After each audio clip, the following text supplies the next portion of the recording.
Lluvias de bendiciones. Estamos llenos de lluvias de bendiciones. Este día tan precioso, hermoso y bello. Hoy lunes 1 de diciembre, estamos alegres. Gracias, Padre Celestial, por darnos todo lo que necesitamos para hoy. Tener la fuerza que tú nos das para nosotros dar gracias, levantarnos y seguir edificando, porque ya hoy estamos a 1 de diciembre y esperando en nuestro corazón el nacimiento de Jesús, que claramente nazca en nuestro corazón de tal manera que nosotros podamos edificar con amor, que así sea. Ponemos en tus manos, Señor, todo lo más necesitados, especialmente ese que no cree en Dios, a nuestros hijos, nuestra esposa, esposo, para que el Señor lo bendiga y encuentren la gracia que necesitan para vivir en la presencia de Dios. Dios hoy nos muestra en Isaías capítulo 4 de 2 a 6 que nosotros podemos en Él encontrar una felicidad tan grande que podemos vivir felices. ¿Cuál es la felicidad? ¿Dónde encontramos la felicidad? Esa es la pregunta que nos hacemos todos los días. Y todos los días estamos edificando en Cristo, porque en Él verdaderamente está la felicidad. Porque la felicidad está en estar perdonado, en no vivir con el resentimiento y en tener un futuro feliz. Y ese futuro feliz está cuando verdaderamente yo estoy esperando lo verdadero.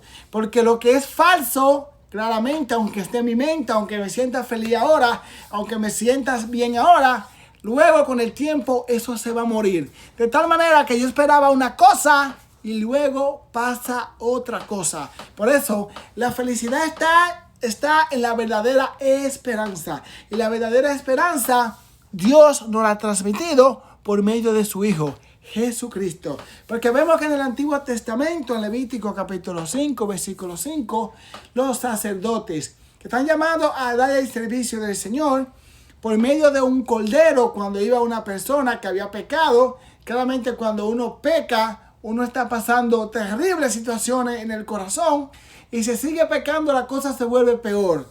Ellos iban con un cordero, decían el pecado delante del cordero, y el cordero era sacrificado y ellos podían vivir felices. ¿Por qué? Porque ellos ya estaban perdonados. Pero ahora vemos que el Señor nos muestra otra manera, que es claramente la confesión delante del sacerdote, que nos lo muestra Juan capítulo 20, de versículo 21 en adelante. El Señor le dice: la paz con ustedes. Le dice: reciban el Espíritu Santo. Y claramente le dice en su corazón: a quien ustedes perdonen los pecados, le quedarán perdonados. A quien ustedes no le perdonen los pecados, le quedarán sin perdonar. De tal manera que la única manera que yo puedo tener un futuro feliz es si yo llego a la confesión. Porque nos dice en Isaías capítulo 4 de 2 al 6 que en aquel día llegará un retoño nuevo. El Señor será como una joya y una gloria. Y esa joya es una joya que da felicidad. No es como viven hoy muchos en la vanidad, de tal manera que quieren mostrar claramente con un cadenón lo que tienen, o claramente aunque tienen ropa en su casa, viven comprando y comprando para que nadie lo vea con una pinta igual.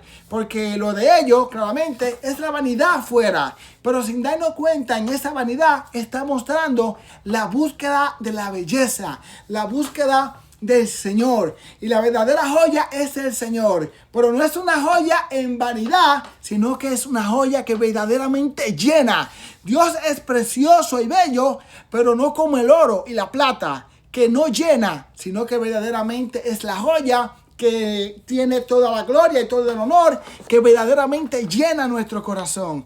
Por eso dice que solamente un restante de Jerusalén, que serán llamados santos, que están escritos, claro, en Jerusalén. Ellos son los que están vivos, porque muchos claramente, porque están pasando por esa suciedad, que lo dice en el versículo 4, dice: cuando el Señor lave de la suciedad a las mujeres. Y las mujeres significa los infieles, porque sabemos que Dios está hablando a las 12 tribus de Israel. Por eso dice las mujeres, porque eran muchos los infieles, porque las mujeres significa su pueblo, de tal manera que ahora es un solo pueblo en Cristo. Por eso se presenta la iglesia como una esposa, como una mujer, la cual nunca puede fallar, la cual nunca puede estar claramente cayendo en pecado, porque ella es santa, porque es la iglesia de Cristo. Nosotros pecamos, pero la iglesia nunca cae en pecado.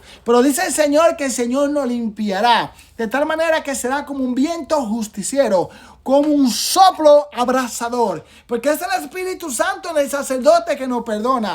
Por eso nosotros nos podemos levantar de tal manera que nosotros vamos a encontrar sombra en el calor, que vamos a encontrar reparo en esos agujeros que hay en nuestra vida, que en esa tempestad, en esos problemas difíciles que están pasando por nuestra vida, vamos a encontrar el refugio de Dios. Que así sea. Dios nos presenta este precioso evangelio que está en Mateo capítulo 8, desde el versículo 5 hasta el 11. Y leemos este precioso evangelio en el nombre del Padre, del Hijo y del Espíritu Santo. Amén. En aquel tiempo, al entrar Jesús en Cafarnaúm, un centurión se le acercó y le suplicó: Señor, mi muchacho está postrado en cama, paralítico, y sufre terriblemente. Le dijo: yo iré a sanarlo.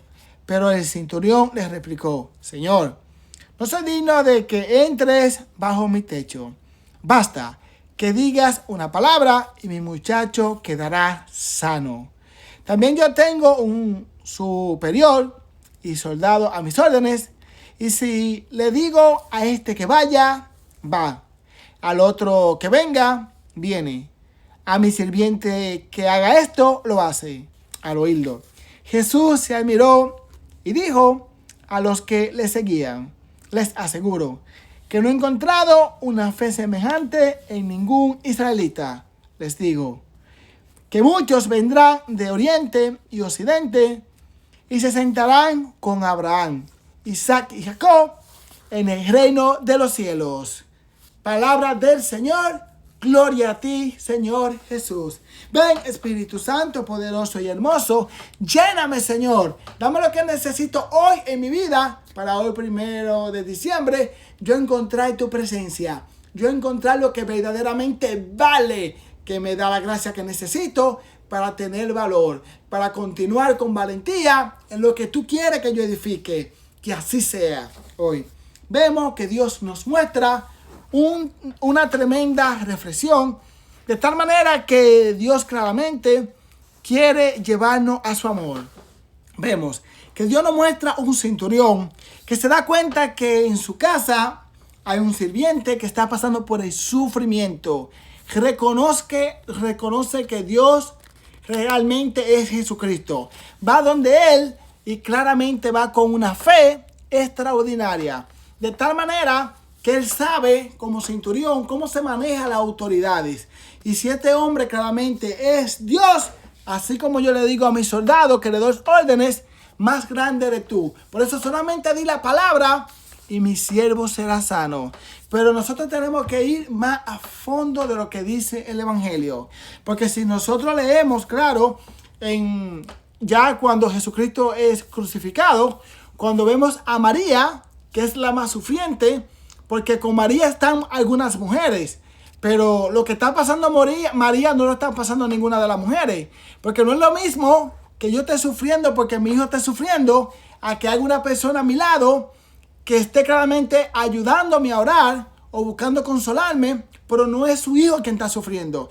Y es lo que pasa con el centurión. ¿Por qué no vemos al centurión que está al lado de Juan en la cruz? Porque realmente no es tan fácil. Pero es más fácil yo tener fe y orar por una persona que está pasando por el sufrimiento. Pero ¿qué pasa cuando soy yo que estoy pasando por el sufrimiento? Por eso, la fe más grande que hay en nuestro corazón es cuando nosotros creemos en la palabra de Dios cuando estamos pasando por el sufrimiento. Porque ¿qué fe tuvo esta persona cuando estaba su siervo pasando por el sufrimiento? Pero cuando tú estás pasando por el sufrimiento, ¿cómo está tu fe? ¿Cómo está tu creencia en la palabra de Dios? ¿Crees en Dios? ¿Vives en Dios? Entonces, realmente, con una palabra serás salvo. Lluvias, lluvias de bendición.